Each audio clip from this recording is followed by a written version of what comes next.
Psalms number 96, verses 1 to 9. Sing to the Lord a new song. Sing to the Lord, all the earth. Sing to the Lord, praise His name. Proclaim His salvation day after day. Declare His glory among the nations, His marvelous deeds among all peoples. For great is the Lord and most worthy of praise. He is to be feared above all gods. For all the gods of the nations are idols, but the Lord made the heavens. Splendor and majesty are before Him. Strength and glory are in His sanctuary. Ascribe to the Lord, O families of nations. Ascribe to the Lord glory and strength. Ascribe to the Lord the glory due His name. Bring an offering and come into His courts. Worship the Lord in the splendor of His holiness. Tremble before Him, all the earth. Process of learning, and indeed it's a special Sunday for children, and as remarked, we are all children of God, and we grow together, learn together, and above all of us should learn a big lesson from this kind of a participation.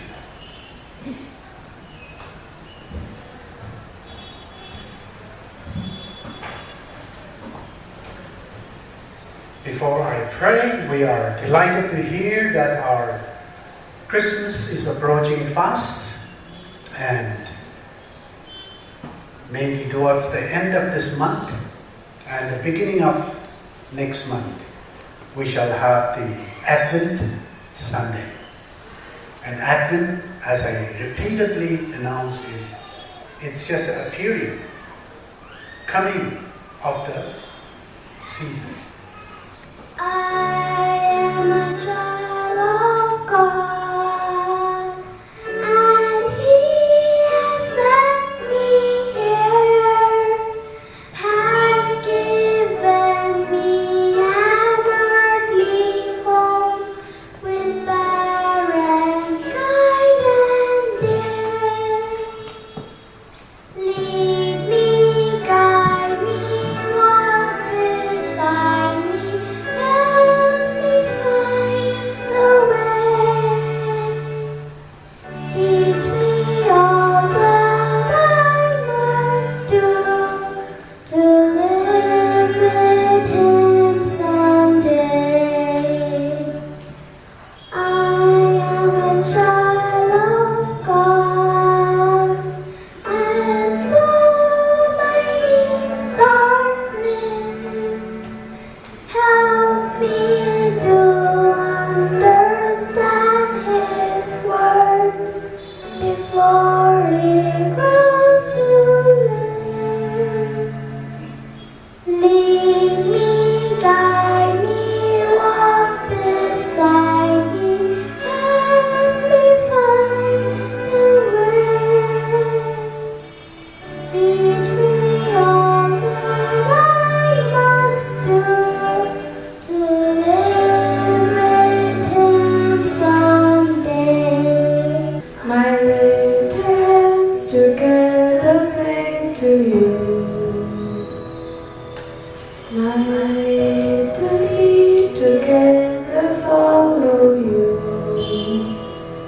I lift my eyes and look to you, and my heart will love you. God, you are my Father, Jesus Christ, my friend. Holy Spirit, you help me on my way.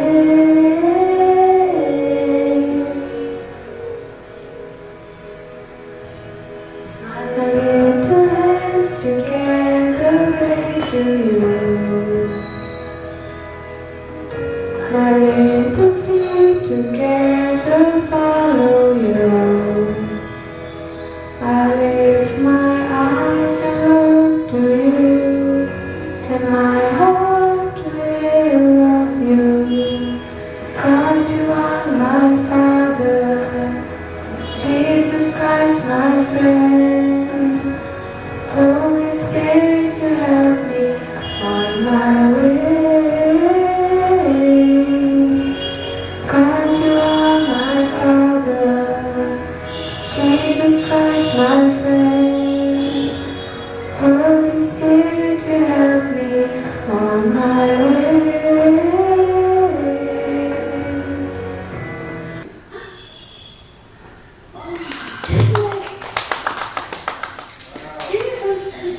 Oh my goodness, it's not only one. Come on, distribute. Crystal, where are you? You know what? This happened way back in more than 200 years ago, okay? 2,000 years ago, I should say. Okay, distribution is over. It's okay, it's okay, we have more. Everyone more? Okay. Cool. Over? Yes. Okay, I just want to say that 2,000 years ago, this miracle happened. Okay, there was a So what happened is, there was a little boy who brought how many fishes? Yes, and how many loaves? 5. Yes. 5 loaves and 2 fishes. You know what? 50,000 people, only men, okay? Just if you have to count the men here, there are only 1, 2, 3, 4, 5, 6, 7, 7. Ladies and children are more known. They counted only the boys and it was 50,000 with 2 fish and 5 loaves. You know what? Miracle can always happen when you believe in Jesus, the first thing, and when you always share, okay? Because we always learn that sharing is love, okay? Will you share Oti with your friends, with your sister? Will you share? Yes, very good. Will you share your joys also? Yes, okay. So, we all need to share with our friends whatever we have, right? And we also always need to thank Jesus for whatever He has given to us and be contented with what we have. Okay? Thank you so much. You can go back. Thank you. So it is from 1 Corinthians chapter 13, verse 4 to 7. Love is patient, love is kind, it does not envy, it does not boast, it is not proud, it is not rude, it is not self-seeking, it is not easily angered, it keeps no record of wrongs. Love does not delight in evil, but rejoices with the truth. It always protects, always trusts, always hopes, and always perseveres. So this is a small message that I would like to give. Since the children have already received your due share, I want to share it to our dear parents and then the people who are going to be parents even in the future. So Christ-centered parenting and based on, as said, 1 Corinthians 13 verse 4 to 7. We all know that Jesus is love. When we say Christ-centered parenting, it means it encompasses in one thing, that is love. When we go to if we just check the background of this, why Paul wrote this letter to the Corinthians. Why he wrote this letter is because he wanted to emphasize on the love. In the Old Testament, it was narrated that, okay, God is love, and then God always loves us. In the Gospel, we saw Jesus Christ as God's love coming there, and then showing the example. But the praxis, that is the practical of it, was not there. So what happened is Paul wrote to the Corinthians to show the practical of what love is, explaining to them, okay, love is patient and kind. Love does not envy or boast. All these things. So today I want to extract some points from here. But before that, I want to say this also. Parenting is the only job, I'm just using the word job, where there is no internship. You can't practice parenting on some other child and come back, because every child is unique and different. Every person is different.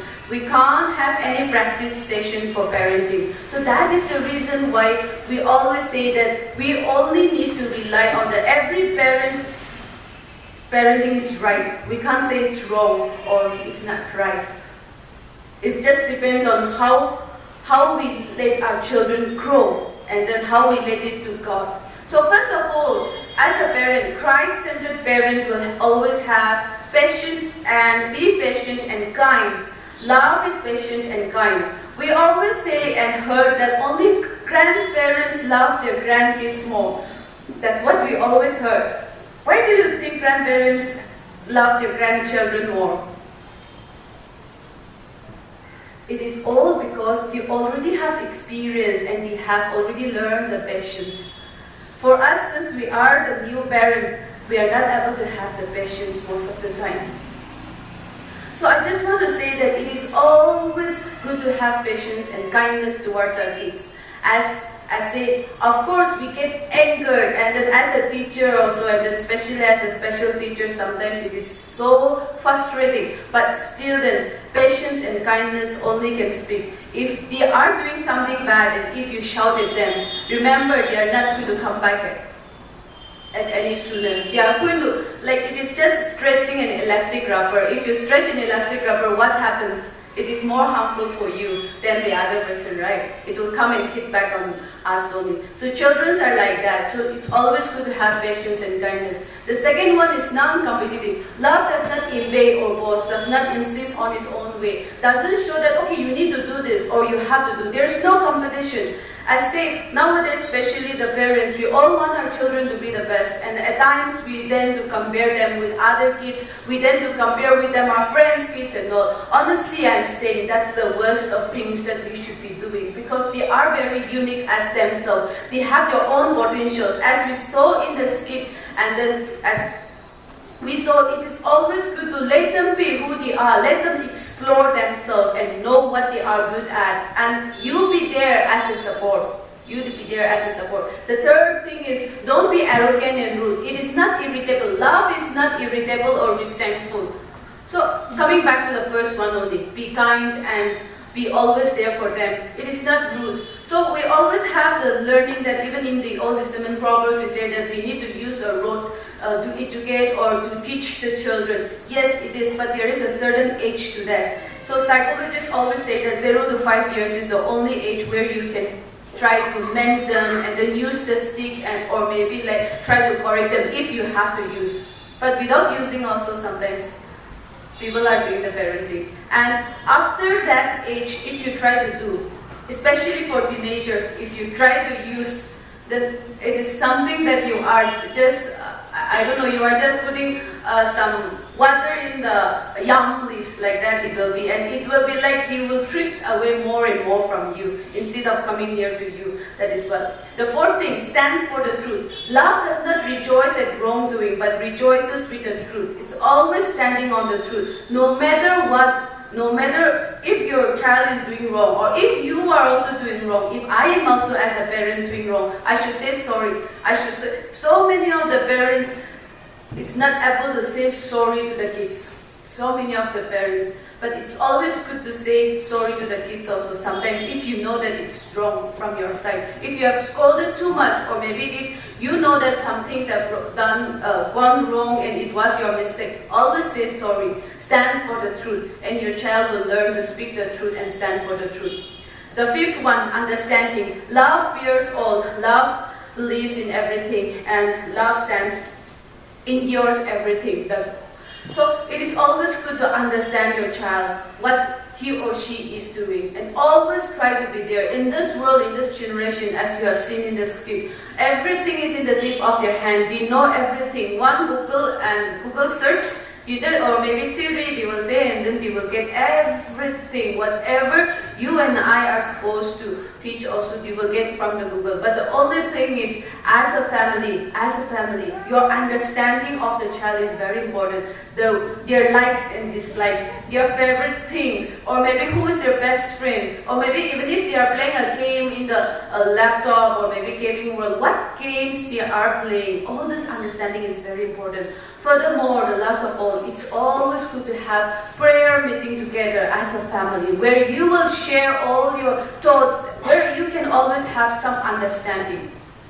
That is one thing. And I just want to share quickly some applications. So there was a pastor, Pastor Andy Stanley from US, and then he was pastoring for the youth and children ministry for so long, and he's been observing lots of families, and he also became a parent. When he became a parent, there were lots and lots of advice being given. I know for sure you guys also will be going through that. Lots of advice for parenting. There are lots of YouTubes and lots of magazines that talks about different kinds of parenting. Psychology also talks about that. Bible tells, so many things are there. But what he says is parenting, like after he observed how the children have grown up, how responsible they were, he got 3 points from there. And the first one is the family where the children grew up to be a better person, where those families which have less rules.